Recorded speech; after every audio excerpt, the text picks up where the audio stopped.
وعلیکم السلام ورحمۃ اللہ۔ اس وقت میں نے کل پرسوں بھی ایک کلپ بنایا تھا۔ سورہ فاتحہ بہت عظیم دعا ہے، بہت بڑا نور ہے، اور آپ غور کریں یہ قرآن کی ماں ہے۔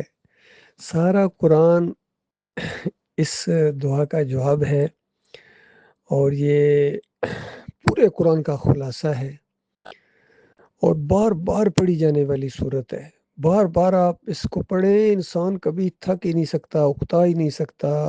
یعنی ایسی چیز اللہ سے مانگ رہا ہے کہ بار بار مانگنے کو دل کرتا ہے۔ اور سب سے بڑی انسان کے فائدے کے لیے جو چیز ہے وہ مانگ رہا ہے۔ اور اس کے بارے میں پھر اللہ نے وعدہ کر دیا کہ جو بھی یہ دعا مانگے گا، یعنی شرط یہ ہے کہ آپ شعور کے ساتھ مانگ رہے ہوں، یہ نہیں کہ آپ کو پتہ ہی کوئی نہیں۔ جس طرح وہ کہا گیا کہ صلات کے قریب مت آؤ، یعنی نماز کے قریب بھی مت آؤ جب تم نشے کی حالت میں ہو۔ ظاہری بات ہے، نشے میں تو انسان کو پتہ ہی نہیں ہوتا وہ کیا کہہ رہا ہے۔ تو اس سے ایک مسئلہ بھی نکلا کہ پوری طرح شعور کے ساتھ صلات پڑھنی چاہیے۔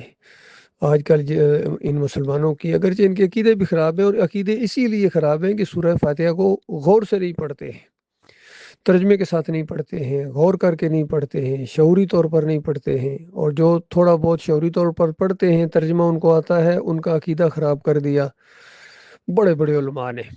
محمود الحسن نے اس سورہ کے بارے میں کہا، اور خاص کر اس صورت کے اندر جو کڑاکے کی توحید کی آیت ہے، بندے کا تعلق اللہ سے ملانے والی ہے، اس کو محمود الحسن اور شبیر احمد عثمانی نے اس تعلق کو کاٹ دیا۔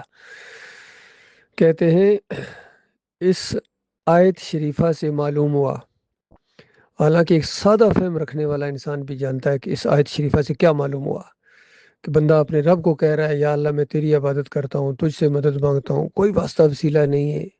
لیکن عالم دین کا ذرا فہم دیکھیے۔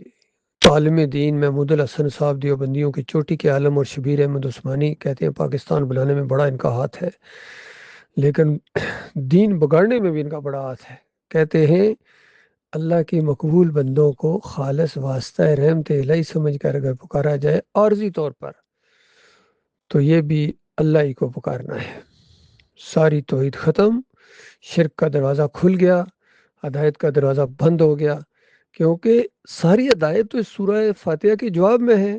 اس سورہ فاتحہ کو جو مانے گا، پڑھے گا پورے شعور کے ساتھ، اور اللہ کو کہہ رہا ہے یا اللہ مجھے نیک لوگوں کے راستے پر چلا، ان لوگوں کے راستے پر جن پر تو نے انعام و اکرام کی بارش کی ہے۔ سورہ نساء میں مالک فرماتا ہے کہ میں نے انبیاء پر، صدیقین پر، شہداء پر اور صالحین پر انعام کیے ہیں۔ تو یہ جتنے لوگ ہیں انبیاء، ایک ایک نبی کا اگر جو ذکر ہوا ہے قرآن میں، آپ دیکھیں خالص اللہ کو پکارتے تھے، آخرت کے لیے جیتے تھے، اللہ کے فرما بردار تھے، شرک کا شائبہ نہیں تھا ان کی زندگی کے اوپر، اور وہ شرک کے دشمن تھے، اور جہاد کیا انہوں نے اللہ کے راستے میں۔ تو بتاؤ، اللہ سے تو دعائیں مانگ رہے ہو، ان لوگوں کے راستے پر چلاؤ، نوح علیہ السلام کے راستے پر چلو نا۔ ابراہیم علیہ السلام کا راستہ کیا ہے؟ موسیٰ علیہ السلام کا راستہ کیا ہے؟ عیسیٰ علیہ السلام کی زندگی دیکھیے، آخری نبی محمد صلی اللہ علیہ وسلم کی زندگی دیکھیے، کون چلنے کے لیے تیار ہے بتائیے؟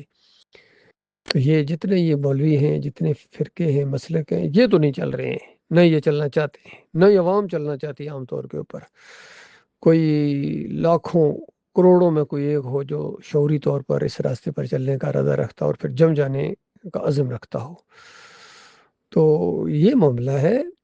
سورہ فاتحہ اس لیے بہت عظیم سورہ ہے، بہت عظیم سورہ ہے، یقین کرو پورا قرآن اس کا جواب ہے۔ گویا اللہ نے بندے کی زبان میں یہ نازل فرمائی، اور اس کا جواب آگے قرآن رکھ دیا۔ تو جو اس کو مانے گا وہ بڑا ہی خوش قسمت انسان ہے، اس کو دنیا اور آخرت کی بھلائیاں مل گئیں، اس کو دنیا اور آخرت کی کامیابی مل گئی، اس کو اپنا مالک مل گیا، اپنا رب مل گیا۔ تو یہ معاملہ ہے، اس وجہ سے اس کی بہت اہمیت ہے۔ اللہ تعالیٰ شعوری طور پر اس کو پڑھنے اور اس کے اوپر عمل کرنے کی توفیق عطا فرمائے۔ ہم نیک لوگوں کے راستے پر چلیں، ان مولویوں کا راستہ، پیروں کا راستہ، سیاسی لیڈروں کا راستہ، جو بھی ان کا طریقہ کار ہے، ان ہمارے آج کے قائدین کا جتنے بڑے بڑے ہیں، ان کا راستہ انبیاء کا راستہ نہیں ہے۔ یہ الٹے راستے پر چل پڑے، چاہے ہزار دعوے کریں مدینہ ریاست بنا دیں گے، اور دوسرے کہتے ہیں طیبہ ریاست میں بنا دوں گا، اور مزاروں کے سامنے جا کے سجدے کرتے ہیں، مورتیوں کے سامنے جھکتے ہیں، دیوالی کے جشن مناتے ہیں، سارے ایک ہی جیسے ہیں، چاہے مورتی کا پجاری ہو، چاہے قبر کا پجاری ہو، بازار اور گنبد کا پجاری ہو، مورتی کے سامنے جھکنے والا ہو یا قبر کے سامنے سجدہ تعظیمی کرنے والا ہو، نبیوں اور ولیوں کو سجدے کرنے والا ہو، ثابت کرنے والا ہو، وہاں وہ ڈنڈوت کرتا ہے، یہ سجدہ تعظیمی کرتا ہے، وہ وہاں بھجن گاتا ہے، یہ یہاں قوالی گاتا ہے، وہ وہاں پرشاد بانٹتا ہے اور یہ مسلمان ہے، پرشاد نہیں کہتا ہے، کہتا ہے نیاز بانٹی ہے بابا کی، وہ وہاں پھیرے لگاتا ہے اور یہ کہتا ہے میں طواف کیا ہے بابا کا۔ کوئی ایک چیز بتاؤ جو مختلف ہو اللہ کے بندو، اس وجہ سے اللہ کی مار پڑ رہی ہے ان کے اوپر، جب تک یہ ایمان کو نہیں سمجھیں گے، یہ کبھی قرآن کو نہیں سمجھ سکتے ہیں، توحید کو نہیں سمجھ سکتے ہیں، نبی علیہ السلام کی زندگی کو بھی نہیں سمجھ سکتے ہیں، نہ صحابہ کرام کی زندگیوں کو سمجھ سکتے ہیں۔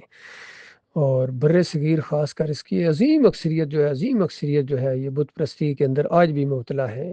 وہ توحید کی دعوت ان کے اندر آئی نہیں تھی، وہ محمد بن قاسم کے ذریعے جو ایمان آیا تھا بڑی تھوڑی دیر کے لیے، اس کو بہت جلدی واپس بلا دیا گیا۔ باقی صوفی آئے ہیں اور انہوں نے وہ ادم مچایا ہے پوری دنیا کے اندر، عبد القادر جیلانی ہوں، محی الدین چشتی ہو، علی جوہری ہو، کشف المحجوب والے، یا انفاس العارفین والے ہوں، حجت اللہ البارگاہ والے ہوں، اور یا غنیت الطالبین والے ہوں، فیضان سنت والے ہوں، یا فضائل اعمال والے ہوں، سب کے عقیدے کے اندر یہ بربادی ہے، شرک ہے، کفر ہے۔ کسی میں آدھا کسی میں چھلک رہا ہے، اور کوئی سب سے کم اگر شرک کہتے ہیں اہل حدیث اور سلفیوں کے اندر ہے، کہتے ہیں نبی علیہ السلام یہاں سے نہیں سنتے، قبر کے اوپر جا کے پکارو تو سنتے ہیں، پھر کہتے ہیں ہمارے اعمال ان کے ہاں پیش ہوتے ہیں۔ کون سا شرک ہے جو ان کے اندر نہیں ہے؟ تعویذ گنڈا یہ کرتے ہیں، اور پھر ایک چیز ایسی ہے جس پر سب نے اطاعت کر لیا، ایکا کر لیا، اجماع کر لیا گویا، اور وہ ہے دین کے اوپر اجرت لینا، اس غلے کے اوپر پیٹ سب کا دین کے ساتھ لگا ہوا ہے، بریلوی ہوں، دیوبندی ہوں، اہل حدیث ہوں، سلفی ہوں، حنبلی ہوں، سعودی ہوں، یہاں کے اذان دینے کی تنخواہ لیتے ہیں، امامت کرانے کی تنخواہ لیتے ہیں، تو یہ اللہ کے لیے اللہ کے پاس ان کے پاس سوائے آگ کے کچھ بھی نہیں ہے، یاد رکھنا۔ جو دین کو دنیا کے لیے کمائے، نبی علیہ السلام کی حدیث کا مفہوم یہ ہے، قیامت کے دن اس کے چہرے پر ہڈی ہوگی، گوشت نہیں ہوگا، اس طرح ذلیل و خوار ہوں گے یہ، اور مالک ان کو گناہوں سے کبھی پاک نہ کرے گا، ہمیشہ جلتے رہیں گے، کبھی مالک ان کی طرف رحمت سے متوجہ نہیں ہوگا۔